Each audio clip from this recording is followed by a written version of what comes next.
Now, one thing that's happening big, I always talk about the technology piece. It's Bitcoin that's changing the world. And when you look at the Bitcoin and the crypto ecosystem at large, I mean, it is coming front and center to the entire world, specifically in the United States as we're heading into this election cycle. And, last week I was at the Bitcoin conference in Miami. I talked about that on the radio show last week. And we had two presidential candidates there talking about it. And now we have a third presidential candidate talking about it. And it looks like it has come front and center and could be a deciding point in this next election. You have the incumbent President Biden, who is anti.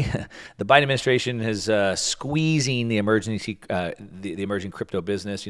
Operation Choke Point 2.0. They, with him and Elizabeth Warren and Gary Gensler, they want to get rid of all technology, all cryptocurrencies, and enact their CBDC, the tool for control. And then we have Ron DeSantis, who came out and he said that. He said, quote, the regime clearly has it out for Bitcoin. Bitcoin represents a threat to them. They're trying to regulate it out of existence. So DeSantis wants to let Bitcoin run free, and he's also banning CBDCs. But then on the other side of the aisle, on the left, on the Democrat side, we have RFK Jr., and he came and he wrote in a tweet earlier this month, it's a mistake for the U.S. government to hobble the industry and drive innovation elsewhere. So he is pro-Bitcoin. And then another one on the Republican side, Vivek Ramaswamy, he's also pro-Bitcoin.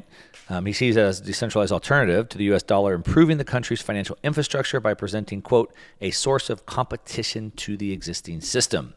I think competition is always a good thing. Q, what do you think about this showdown happening really from both sides and bringing this front and center? I got two main thoughts on this, and I'll start with my first, which alludes to what I've said earlier to you. I'll believe it when I see it. I don't care what politicians are saying, pro-Bitcoin or not. I think it's a lot of pandering going on. We've seen it time and time again. So unless I actually see some clear-cut legislation, I'm just going to take them at their word and leave it there. But I think it's really disappointing to see in America, of all places, technology and innovation being stifled rather than, having a little bit of fuel thrown on the fire and giving it space to grow and turn into what it could blossom into. Being on the forefront of this cutting edge technology and leading it not only in this country, but leading it globally and around the world. We have that opportunity to do that, especially with Bitcoin. And then you have the Biden administration sort of turning their back because for whatever the reason may be, they think it's the right thing to do and the right move. Ultimately, it won't matter. China's the perfect example of try to ban Bitcoin and they still have a hash rate. They still are mining Bitcoin and it's still prospering globally in the world now. Yeah, I mean it's just crazy. Elizabeth Warren, she's literally running on an anti-crypto campaign to literally make cryptocurrency illegal. And I actually asked ChatGPT this question because I couldn't think of an answer. And I said something to the effect of in the United States, which candidate has ever run on a campaign to take away people's ability to choose or take away people's freedom? And ChatGPT said none. ChatGPT said no politician would run on a campaign in America that's based off of freedom, would never run on that because they would have no chance of winning. But here we are, literally, Biden and Elizabeth Warren and even Gary Gensler are literally running on a campaign to take away Americans' freedoms in the land of the free. I mean, how do they think this is a good idea? To your point, I don't remember them going against, Bitcoin, but like taking away any choice or freedom. No, it's frankly un-American, and it almost has shades of like the prohibition where we saw how well that worked when the president at the time still had a closet full of booze and would be drinking almost every night regardless. It's turning into a lot of, I think, fear-mongering and this idea around ESG and the narrative of, well, it's good for the environment, it's bad for the environment, this and that. It goes back to this idea of these people who are making the decisions on behalf of us as citizens haven't done their due diligence, don't understand what they're saying, and then ultimately they get to make the decision regardless of whether or not they do their homework. Yeah.